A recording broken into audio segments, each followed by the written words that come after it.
On Tuesday of this week, the state of Florida may have changed forever. See, back in November in the midterms, there was an initiative on our ballot down here that would give, if passed, former felons, with the exception of murderers and sex offenders, they would regain their right to vote automatically. Didn't have to go through Congress, didn't have to go through any kind of political hurdles. This was an automatic, you're once again eligible to register to vote. And it passed.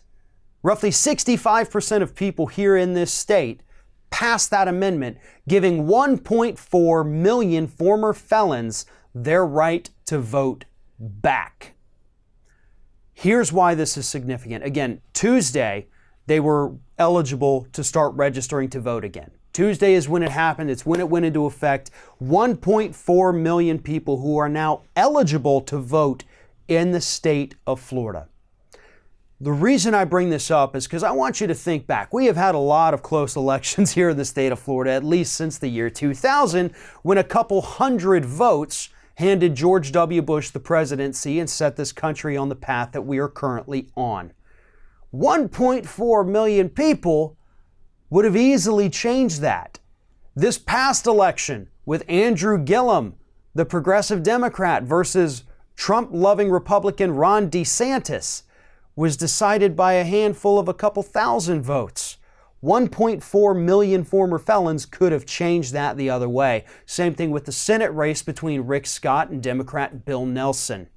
If even a fraction, and I'm talking 10% or less of those 1.4 million people had been allowed to vote, we could be looking at not just a very different government here in the state of Florida or our representatives in Congress. We could be looking at a different electoral map for U.S. presidents. 1.4 million people is enough to easily swing this state, even if only 10% of them actually go out and vote. This amendment effort that was passed by the vast majority of citizens here in the state of Florida is going to change the electorate here forever. It's done. Ron DeSantis, our new governor, wasn't happy about it. Rick Scott, our former governor, now senator, wasn't happy about it. They didn't want this to happen. They wanted to stop it.